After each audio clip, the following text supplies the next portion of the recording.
যাই বাবা, তাড়াতাড়ি ডিমগুলো বাজারে বিক্রি করতে নিয়ে যাই। ডিম বিক্রি না করলে ঘরে চাল ডাল কাঁচা বাজার কিছুই আসবে না। আরে ওই তো একটা পাখি আসছে। আমাকে যে করেই হোক ওর সততার পরীক্ষা করতেই হবে। এই পাখি যদি সৎ হয় তাহলে এর দ্বারাই আমি আমার বন্ধুকে পরীক্ষা করতে পারবো। হ্যাঁ।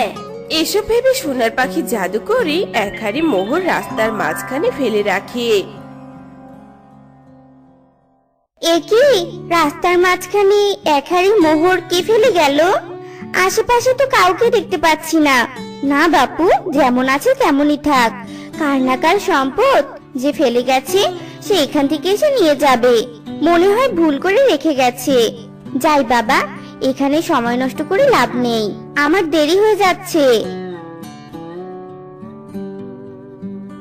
এই যে টুনি পাখি, এই যে দাঁড়াও দাঁড়াও বলছি, তুমি যেও না। এ কি, কে তুমি? আমায় ডাকছো কেন? আমি সোনার পাখি গো।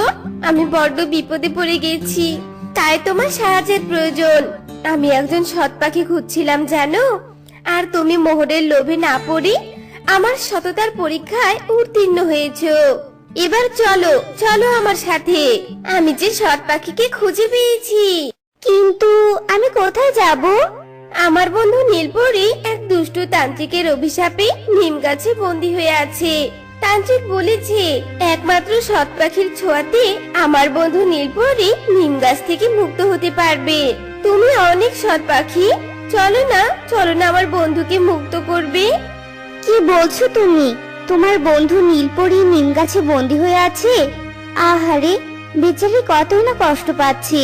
সোনার পাখি, আমায় তবে নিয়ে চলো ওই নিম গাছের কাছে। আমার সত্যতার ছোঁয়াতে যদি কারো মুক্তি মিলে তাহলে ক্ষতি কি? চলো চলো।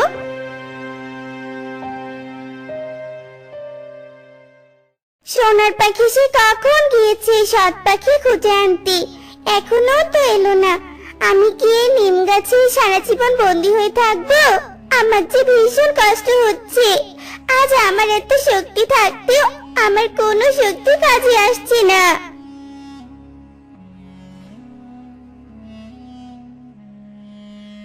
নীলপরি আর কেঁদো না, আমি এই তো আমি এসে গেছি। আর দেখো, সাথে করে সাধারণ সৎ পাখিকে নিয়ে এসেছি। এবার তুমি মুক্তি পাবে।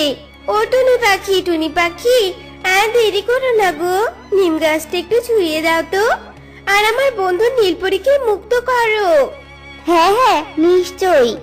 এরপর টুনি তার ডানা দিয়ে নিম গাছটা ছুঁয়ে দেয়,